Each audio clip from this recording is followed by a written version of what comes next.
Good morning, students. So we were discussing about some of the soil exploration methods. And the last lecture we have studied the direct method like trenches, trial pits, etc. And we have started boring and we have discussed auger boring. Okay.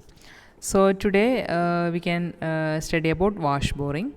So wash boring is a type of boring method or semi-direct method, and it is usually carried for soil which auger boring is not suitable. That is, auger boring cannot be applicable for soil which cannot stand without any support, like silty, sand, gravel, etc. So this type of soil requires some casing. So auger boring cannot be applied for these type of soil. So for such soil we are doing wash boring method. Okay, that is for soils which is not mixed with gravel and boulders. And in wash boring here, so I will explain the technique with this figure. So here first we are drilling a hole and a casing is inserted inside this hole. Okay, and this may be 2 to 3 meter long, and into this casing we are inserting a hollow drill rod. Okay, hollow drill rod is inserted, and at the bottom of this hollow drill rod there is a chopping bit.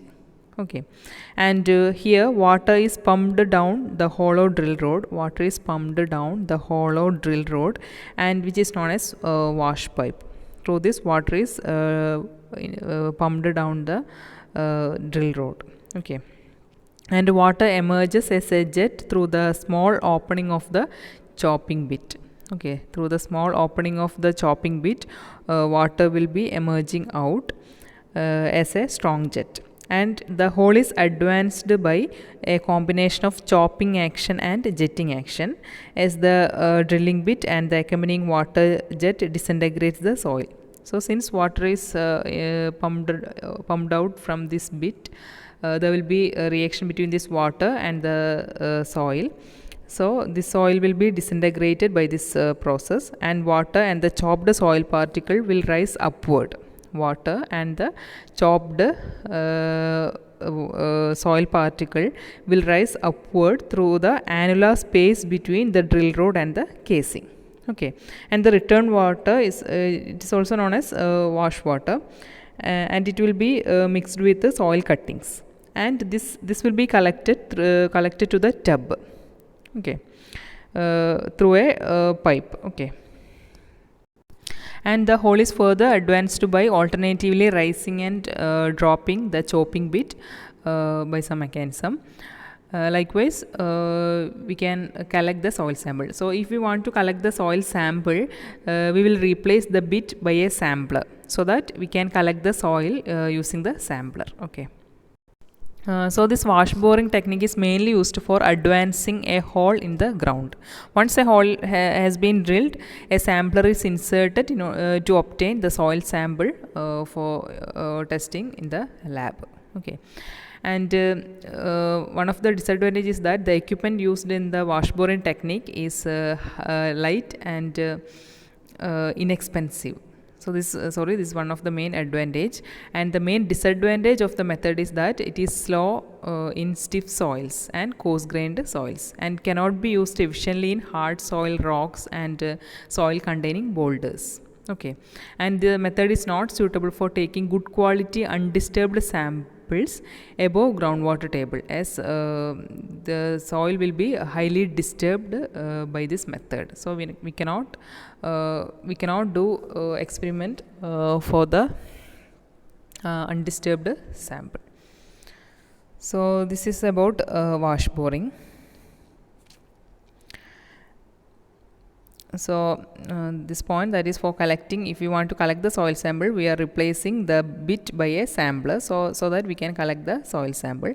And change of rate of progress and change of color of wash water indicate the changes in soil strata. That is, finally the water and the disturbed soil will be collected to the tub. So if there is any change in water, it indicates that there will be changes in soil strata. Okay, so this is about wash boring.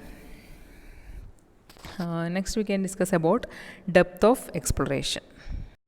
So the depth of exploration is governed by the depth of influence zone, and the depth of influence zone depends upon the type of the structure, intensity of loading, shape and disposition of the loaded area, the soil profile and the physical characteristics of the soil. And the depth up to which the stress increment due to superimposed loads can produce significant settlement and shear stress is known as significant depth. So this significant depth we have discussed in the discussion of pressure bulb. Okay, so that is about what is a significant depth, and the significant depth is generally taken as depth at which the vertical stress is 20% of the load intensity. Okay, so that is usually taken as the significant depth. So according to these above criteria, the depth of exploration, there is some criteria in order to find the depth of exploration. Okay, or there are so many guidelines in order to determine the depth of exploration. So accordingly, for square footing, the depth of exploration should be about 1.5 times the width of square footing, and also about 3 times the width of strip footing. Likewise, there are so many guidelines. So here this table shows for isolated spread footing or raft foundation, the depth of exploration is 1.5 times its width. And for adjacent and if there is an adjacent footing with the clear spacing which is less than 2b, the depth of exploration is 1.5 L. That is, for this type of foundation, the depth of exploration, that is this based on this depth of exploration we are exploring the soil for that type of construction. Okay.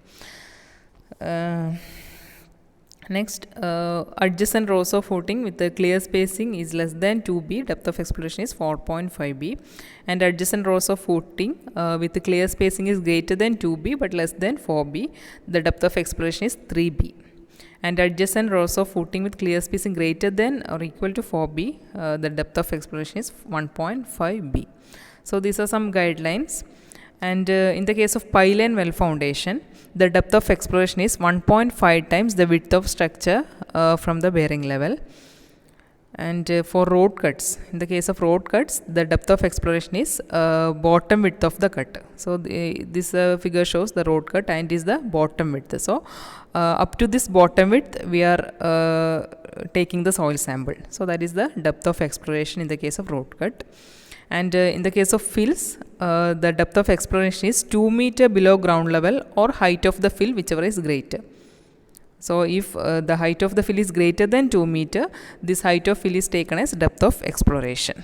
Okay, so these are some of the guidelines to find out the depth of exploration. Next is lateral extent of exploration or spacing of boring. Okay, and the number and spacing of the borehole or trial pit will depend upon the extent of the site and the nature of structure coming on it. So if the structure which is coming on that ground is multi-storied building, the spacing will be less. That is, there should be more number of boreholes. Okay. So for small and less important buildings, even one borehole or trial pit in the center is sufficient. But if it is a compact building covering an area about 0.4 hectares, there should be at least 5 boreholes. That is, 1 at the center and 4 near the corners. So like that we are deciding the spacing of boring. Okay. So this is about the depth of exploration and spacing of boring. So if the project is for highway, the spacing of boring is 300 meter to 600 meter, and if it is for earth dumps, it is 30 to 60 meter, and if it is for borrow pit, the spacing is 30 meter to 120 meter, and for multi-storied building, spacing between the borehole is 15 meter to 30 meter, and for single story factories, spacing is 30 meter to 90 meter. Okay. So this is about lateral extent of exploration and depth of exploration. Thank you.